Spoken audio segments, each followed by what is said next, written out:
pointed out in his homily this morning, we're taking these 3 Sundays and offering and looking at the action we live together in our community life, that of worship, serving, and growing.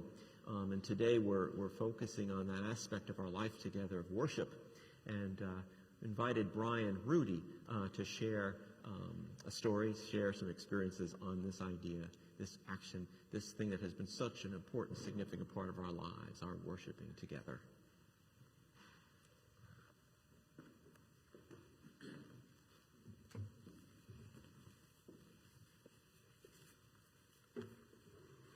Good morning. We adapt. We've heard quite a bit of that since the beginning of this COVID-19 pandemic. It sounds easy. It's like saying, just do what you've been doing differently and all will be well. We've all had different levels of success with that in our lives these past 20 plus months, haven't we? For those of us in this room, we've been hearing the word adapt in the context of how the church operates. We didn't close, we adapted. And as we've all said, maintaining some sense of normalcy is important, but maintaining a connection is crucial. So in March 2020, when faced with the global health crisis challenging every aspect of what we do in this space, we had a chance to adapt indeed. We've grown our connectedness to the St. Paul's community via our website, podcasts, and forums over the years, but this was very different. How do we evolve this space, a space where people connect with each other and with God in very personal and profound ways? How do we evolve this space to be more than these walls, this room? It didn't take weeks of meetings or countless design sessions. It took 48 hours to implement phase 1, and we didn't miss a beat or a Sunday. From oh dear to we've got this in just hours. We put together an immediate solution and a plan, and we had equipment on its way that night, and we were live that Sunday. And this is where I thank those involved in pulling it all together. Rusty McKinney as music director, Joanna Lee as organist, and the many, many choir members recording in their homes for Rusty to masterfully assemble into what we hear and experience every Sunday. I thank my wife, Julia, for supporting the many hours of design evolution, implementation, and of course, the weekly production work, as we call it. I thank Nathan and Owen, our sons, for helping run cables and hang cameras, Phil Bowen for keeping an eye on the broadcast, the Schertz family for donating 2 laptops to get us started, and of course, Tad Richard for covering the occasional Sunday so I could make good on other commitments like this one, so thank you, Tad.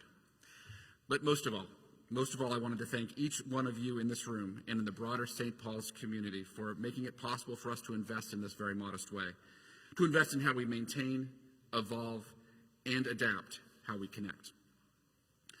We installed the technology used to live stream to be as unobtrusive as possible, to make what we do here a Sunday worship service that just happens to be live streamed, rather than a church service with a live online audience, keeping the sanctity of this space and our experience with it paramount in each decision that we made. It took more than a camera, streaming software, and an internet connection. We learned that early on.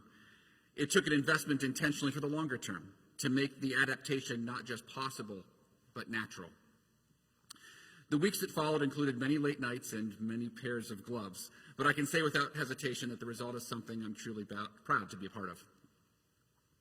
It was more than the 1,100 feet of cable, the 3 remote control cameras, including that angel cam up there, which was a lot of fun getting up there, just ask my boys.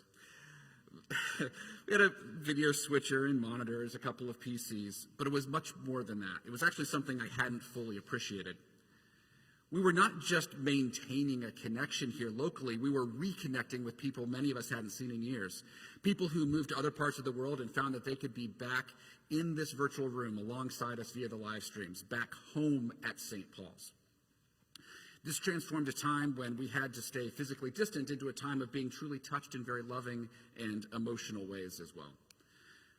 For those of you who had to endure loss this past year, you likely had to face the very real challenge that COVID has caused, how to gather for a memorial or a funeral.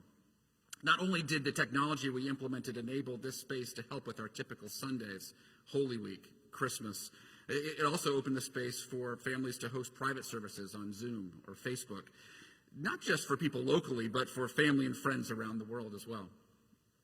To see the families here in this room be able to share the service with those closest to them, no matter where they were, and then to also be able to host virtual receptions. It was truly, truly spiritual.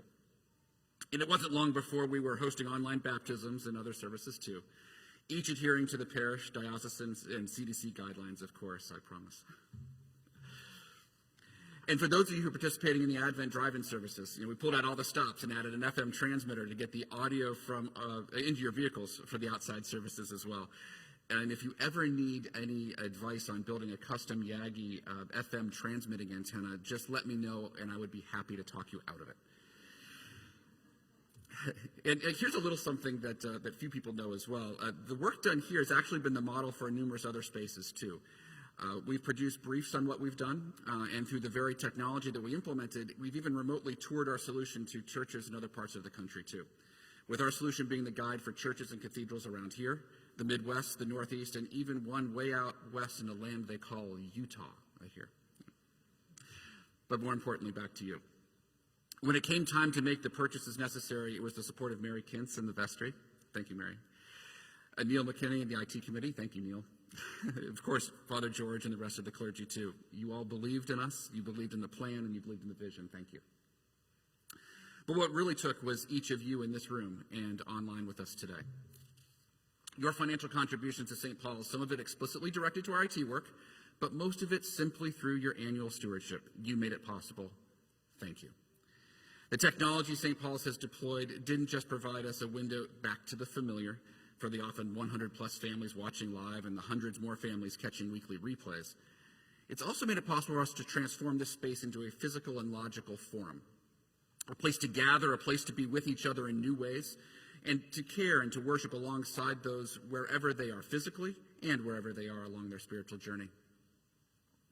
We didn't stop, we grew. We didn't see it coming, but we took it on. We didn't close, we adapted. It wasn't the first time we had to invest in something unplanned, and it won't be the last, I'm sure. So thank you once more for being both the reason and the means to make it happen. Thank you, thank you, thank you indeed.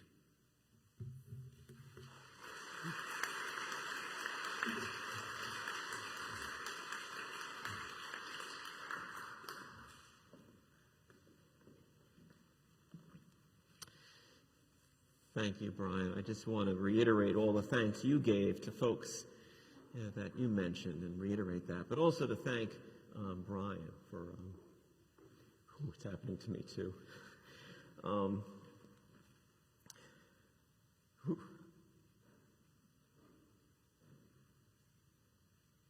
There was a time we didn't know what it was going to look like. And those Sundays where it was just Javier, myself, Brian, and Phil in this room for many, many months. And even Javier and I wondering whether we should even be both in the room together in case one of us caught COVID. We didn't want both of us to be under that and not be able to do anything. But there were the four of us. And there were times when we just didn't know what the next week was going to look like. But Brian was able to use his gifts and his talents, calling me on a Friday to order some things from New York that were by a Jewish company that closes at sundown for the Sabbath. And Brian called me, we got to get this order done today, and we got to move on this. And his encouragement, his skills are so appreciated, and his family and all that was done. And just my favorite story, and I'll end with this, is last year around Advent and Christmas, we were having an outdoor service. Brian mentioned this. And Brian said, we can do it outside. People can put their FM radio on and we'll broadcast through an antenna. And Brian was ordering antennas and they weren't working. And Brian said, I just can't find an antenna that will work. And I remember looking at him saying to myself, then we're just not going to be able to do any of this. And he basically said, no, I'm going to make an antenna. And he did, and put an antenna together, and that was what enabled us to do many of the things we did outside, for those of you who were part of that. Around Advent and Christmas. So just thankful for all that's been able to happen and our ability to reach even to a wider audience of folks who've been able to join us. So thank you. Thank you.